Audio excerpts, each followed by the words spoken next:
안녕하세요. JD 부장부서의 소장 조던입니다. 오늘은 연준 이것만 하면 주가 폭등이라는 주제로 말씀드리도록 하겠습니다. 2023년 3월 14일 화요일 시장입니다. 2023년 3월 JD 부장부서 22기 공지를 합니다. 주식 강의인데요. 다음 주 월요일인 3월 20일 월요일서부터 일주일간 주식 강의를 모집을 하니 관심 있으신 분들은 동영상 아래 링크를 참조해 주시기 바랍니다. 유튜브 멤버십에서는 최근 JD 부장부서 투자 현황에 대해서 알 수 있습니다. 관심 있으신 분들은 동영상 아래 링크를 참조해 주시기 바랍니다.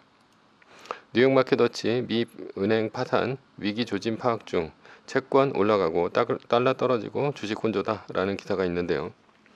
어제는 나스닥이 0.45% 올랐으나 S&P 500 지수는 0.15%, 다우존스 지수는 0.28% 떨어지며 혼조를 보였습니다.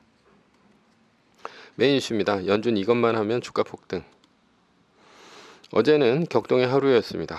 금요일 실리콘밸리 뱅크가 파산을 하고 주말에 연준과 미국 정치권이 긴급 회동을 하면서 주가 폭락의 기운이 있었습니다. 그러나 파산한 실리콘밸리 뱅크와 시그니처 은행의 고객 예치금을 연준과 연방예금보험공사가 전액 보증하며 상황은 반전되었습니다. 시그니처 은행의 파산 원인인 암호화폐의 대장주인 비트코인이 7%가 넘게 올랐고요.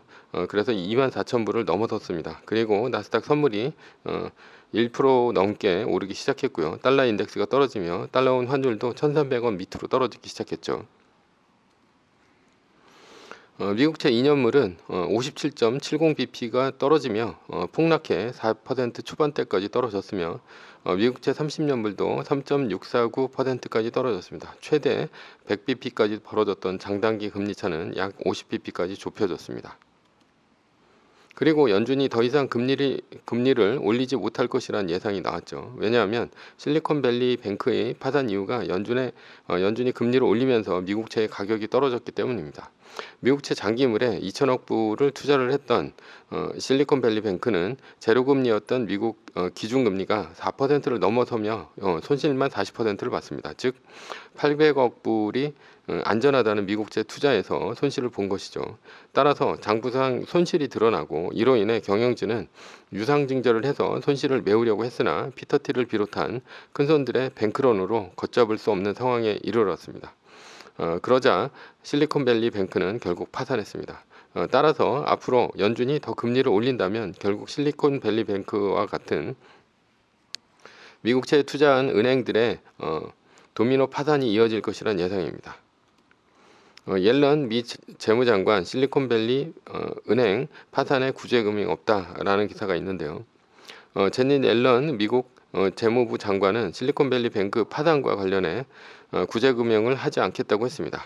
즉 국민의 세금이 들어가지 않는다는 얘기죠. 왜냐하면 실리콘밸리 뱅크는 안전한 미국채를 보유하다 파산한 만큼 뱅크런을 하는 예금자에게 돈을 연준 차원에서 먼저 융통을 해주고 미국채를 만기까지 보유만 하면 구제금융을 하지 않아도 된다는 논리입니다. 과연 그럴까요? 어제는 중소은행인 퍼스트 리퍼블릭의 주가가 하루에 60%나 폭락했습니다. 장중에는 70%까지 폭락했으나 그나마 회복한 것이죠. 아직 실리콘밸리 뱅크로 인한 여지는 끝나지 않았다는 얘기입니다.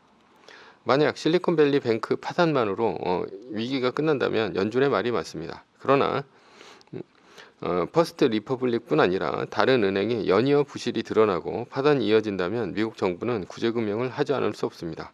그러니 연준으로서는 금융위기 수준으로 위기가 커지기 전에 선제적 대응이 필요하다는 얘기입니다. 따라서 조만간 연준의 금리 인상은 인플레이션과 관계없이 그만할 수밖에 없습니다. 골드만삭스 연준 SVB 파산 영향 3월 금리 인상 중단 가능성이라는 기사가 있는데요.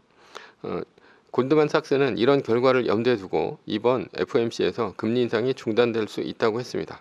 사실 이번에 FOMC 금리를 올린다면 정부가 은행의 예금에 대해 구제 금융을 하면서 금리 인상을 같이 하는 모순적 상황이 벌어지는 것입니다. 2008년 금융위기의 재구성, 경고음은 리먼 파산 전에서부터 울렸다라는 기사가 있는데요. 2008년 금융위기 전인 3월에 미국 5위권 투자은행인 베어스턴스가 파산을 했고 연준은 JP모건의 베어스턴스를 떠넘기며 기준금리를 3월 18일 하루에만 0.75% 금리 인하를 전격 단행했습니다. 3월 18일에 이 소식이 전해지자 나스닥은 하루에 4.19% 오르며 폭등했죠. 그리고 2008년 3월 말까지 주가는 지속적으로 올랐습니다. 만약 연준이 이번 FOMC에서 사안의 심각성을 고려해 최소한 기준금리를 동결한다면 나스닥은 폭등할 수 있습니다. 연준이 이번 3월 FOMC에서 기준금리를 동결한다면 잠시 주가는 오를 수 있습니다. 물론 기준금리 동결 후 물가가 안정된다면 최상의 시나리오입니다. 그러나 기준금리 동결 후 물가가 오른다면 미국 경제는 패닉에 빠질 것입니다. 물가는 오르는데 금리는 못 올리는 상황이 벌어지는 것이죠. 이것이 바로 물가가 오르며 경기가 나빠지는 스태그플레이션이 됩니다. 그렇게 된다면 더 큰 위기가 올 수도 있습니다. 결론입니다. 우리는 이러한 앞으로의 상황을 전혀 예측할 수가 없으므로 주가를 보며 대응하는 것이 최선입니다. 파도를 탈 수 있다고 깝치지 말고 항상 매뉴얼에 따라 겸손하게 투자를 해야 합니다.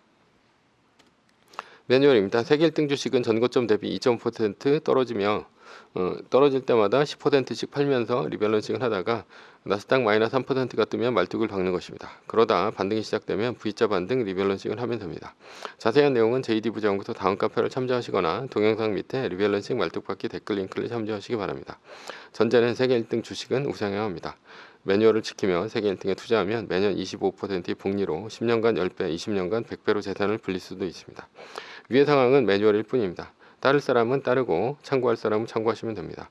주식을 사고 파는 것에 대한 모든 책임과 이득은 본인에게 있습니다. 매뉴얼을 지키려면 머리를 쓰지 말고 머리를 쓰려면 매뉴얼을 지키지 맙시다. 오늘은 연준 이것만 하면 주가 폭등이라는 주제로 말씀드렸고요. 지금까지 JD 부장부터의 소장 조던이었습니다. 컨텐츠가 좋았다면 구독, 좋아요, 알람 설정 부탁드립니다. 지금까지 들어주셔서 감사합니다.